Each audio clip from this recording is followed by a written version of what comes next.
So the IFBB, they've made it where if you don't pay your dues and you don't compete within 3 years, that you lose your pro status. You have to requalify all over again. I kind of agree with it. Boom!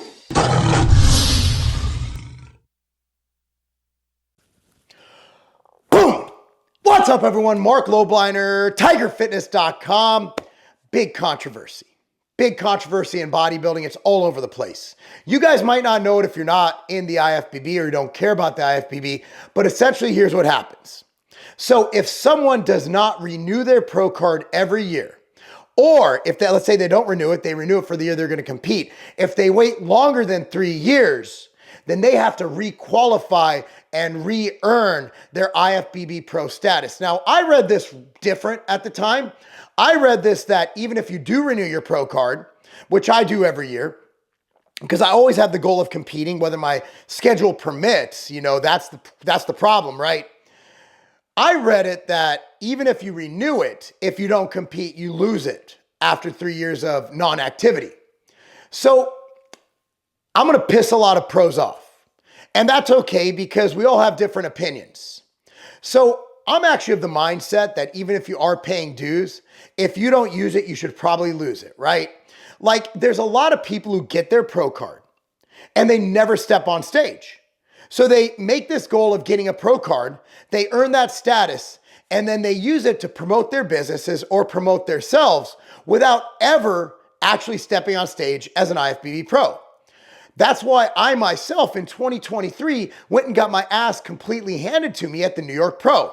Because I am like, dude, if I have a pro card, it doesn't count unless I use it. If I have a driver's license and I never drive my car, what's the point of having a driver's license? Why would the state even issue me a driver's license? Oh, well, it's a form of identification. You get IDs too. You don't need a driver's license to get an identification. Right? So I'm like, well, that makes sense too. The other argument is, well, once you earn that pro status, you shouldn't have to ever give it away. For example, in what other sport, especially a sport you don't get paid in, do you lose pro status by not using it and have to requalify for it? And I see that as a very valid argument. I'm not mad at that argument at all.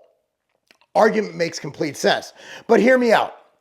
So if you're a fitness professional, let's say even a doctor, a lawyer, let's say even an ACE certified personal trainer. Now, when I started my career at 17 years old, I got my ACE certification in personal training so I could train people and get paid more at Bally Total Fitness, where I started my training career.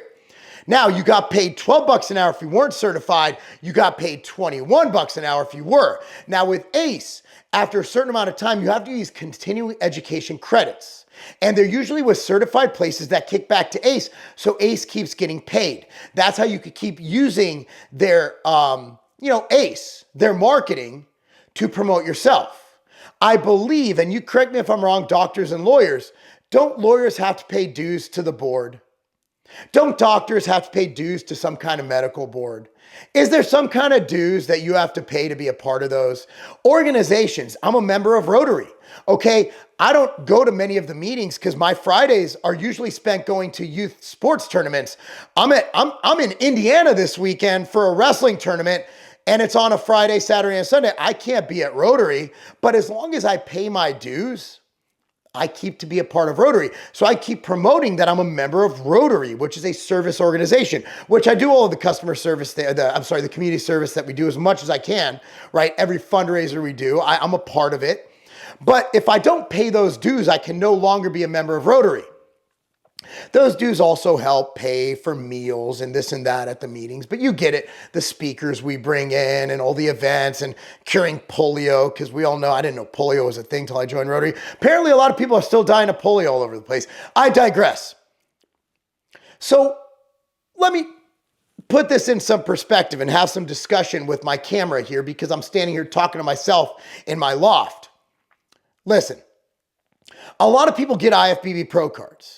A lot of them are trainers or do something in the fitness industry. Me, the only time I use IFBB Pro is on social media, but when I'm in meetings, when I'm in business, when I'm slanging deals, yeah, I'm not using my IFBB Pro status. Nobody cares. But I do utilize it because it's a marker. Like On Twitter, I'm Marc Lobliner, IFBB Pro. On Instagram, I'm just Marc Lobliner. So I use it on Twitter. It differentiates me from the rest of the people on Twitter, AKA X, now known as X. So if someone is a trainer and they are utilizing IFBB Pro as one of their main marketing tools, your pre-workout is not doing its job. Let me explain. Most pre-workouts just have one form of caffeine, which spikes you and drops you. What you want is two forms of caffeine, one to get you up and one to keep you up. And that's what we do with MTS Nutrition Ruckus. We have VitaSure and caffeine anhydrous, which makes sure that you get that immediate burst of energy that carries you throughout your workout. Also, the pump ingredients are just trash. What we use is something called NO3T betaine nitrate. Betaine is known for strength and power, and it goes and it combines with that nitrate to provide the pump you've been wanting. MTS Nutrition Ruckus is available now at tigerfitness.com because it does help you stand out. IFBB Pro is like having a PhD in the gym. It just is. And that's how a lot of people look at it. When you tell people you're IFBB Pro, they're like, oh, wow. For me, they look at me like, no way. But for many IFBB pros, it's like having a doctorate in training. It just is. So in order to utilize that status, in order to utilize that title, I think it's fair. I really do. I'm looking at this from a business standpoint. And I'm going to go further in that business standpoint if you guys will stick with me here. You're using it to market yourself, and it's a title that you earned. But like with many titles you earn that there's no money, but you can use to market yourself, it's a title that you kind of have to pay for. And let me put this in financial perspective. Pro shows bring in no money. The pros do not pay to compete.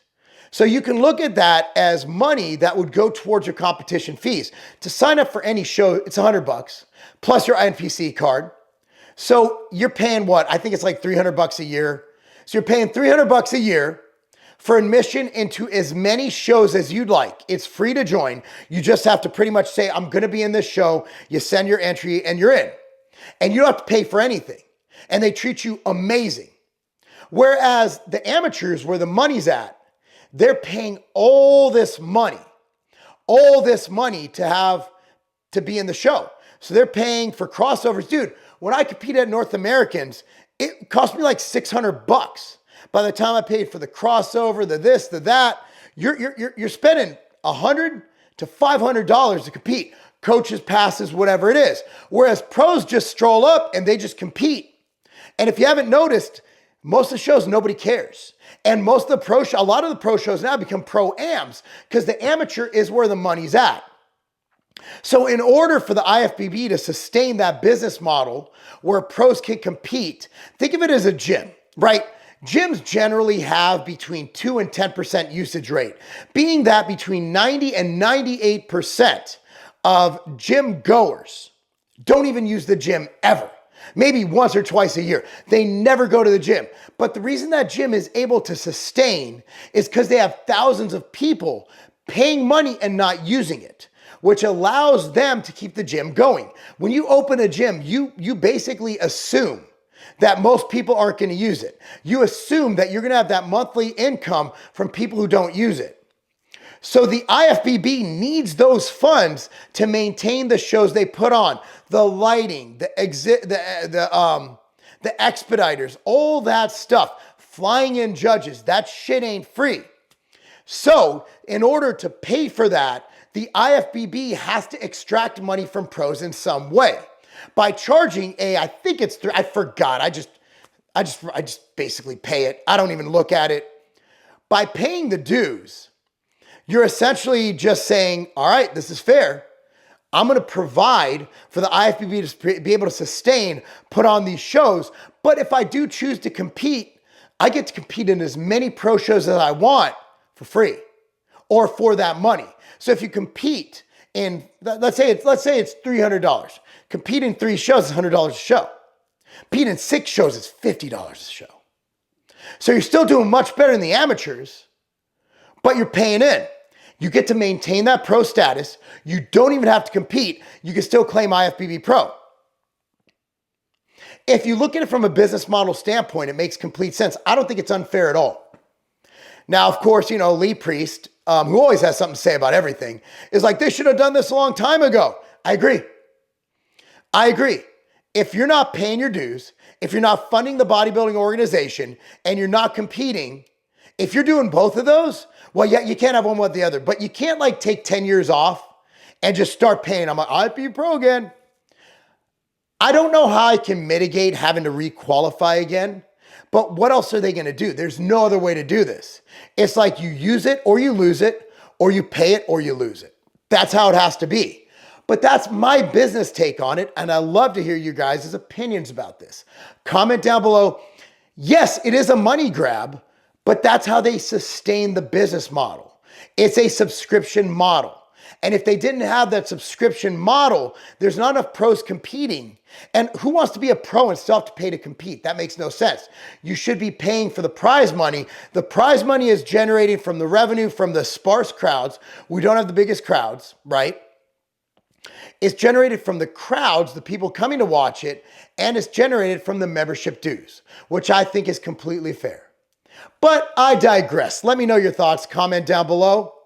But regardless of what you should do, please go to tigerfitness.com, save with us. And if you're interested in your health, we got MTS Nutrition Immortal, Ambrosia Nectar. We got it on tap, 10% off the entire site. Coupon code MAHA, M-A-H-A, MAHA. Make America healthy again. Save 10% on everything from tigerfitness.com. And to help out this channel, like this video, subscribe to this channel, click on the notification bell. And of course, remember, that's not a game.